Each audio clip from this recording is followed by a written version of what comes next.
తీరా పొద్దచ్చింది బోని కూడా కాలే ఈగలు చూపుకుంటున్నా. మరి నీ దందా ఎట్లుంది? ఏం వ్యాపారాలో ఏమో, నిన్న పొద్దంతా కూసుంటే 200-300 కూడా గిరాకీ కాలేదు. దుకాణం కిరాయి కూడా వెళ్తలేదు. ఇగో గిట్లా అంటుంటారు. అసలే వ్యాపారాలు అంతంత మాత్రం. ఓ 10 రూపాయలు తక్కువకిస్తేనే ఇంతో అంతో దందా నడిచేది. కానీ రేట్లు పెంచాల్సి వస్తే దుకాణంలో అడుగు కూడా పెట్టరు. ఇప్పుడు అమెరికాలో మనకు గదే పరిస్థితి వచ్చింది. ట్రంప్ గారి ట్యాక్స్ల బాంబుకు పార్లమెంట్ అదిరిందనుకో రాదుర్రి. 100కి 25 రూపాయలు ఎట్లేస్తాడు? మా దోస్తు అంటారు కదా, గిదేనా మీ దోస్తానా అని ప్రతిపక్షాలు గట్టిగానే లేచినాయి. లేలే దేశానికి లాసు గానీయం అనుకొచ్చిండు మంత్రి పీయూష్ గోయల్ సారు. सरकार हालिया घटनाक्रम से होने वाले प्रभावों का परीक्षण कर रही है.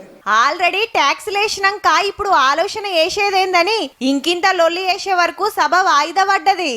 सीट पे जाइए और नारेबाजी करना है तो सदन के बाहर सड़कों पे करो.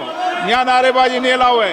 25% టారిఫ్ అంటే అమెరికాలో దించుకునే మన వస్తువుల మీద 100కి 25 రూపాయల ట్యాక్స్ పడుతుంది. మళ్ళా మీదికెళ్ళి పెనాల్టీ కూడానట. అదో 10-15 గిట్లయితే మన బిజినెస్ ల సంగతి ఏందని ప్రశ్నించిండు రాహుల్ సారు. प्राइम मिनिस्टर एक ही व्यक्ति के लिए काम करते हैं, अदानी. ट्रंप डिफाइन करेगा ये डील कैसे होगी और मोदी वही करेगा जो ट्रंप कहे. ట్రంప్ ని గెలిపియాలని మోడీ సార్ పోయి ప్రచారం చేసిండు. మా దోస్త్ అని గొప్పగా చెప్పిండు. మరి గిట్ల ట్యాక్స్ లేస్తే ఎందుకు మాట్లాడతలేడని Peddapalli MP Vamshi sir నిలదీసిండు.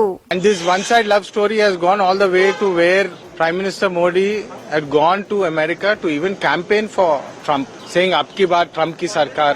America అధ్యక్షుడు చెప్తే యుద్ధం ఎట్లా ఆపుతారనే లొల్లి నిన్నటిదానిక నడుస్తే ఇయాల్టికెళ్ళిది. ఆడ ట్రంప్ గారు నిమ్మలంగానే ఉన్నాడు గాని ఆయన చేయబట్టే ఇడ ఎప్పుడోటి కాబట్టే.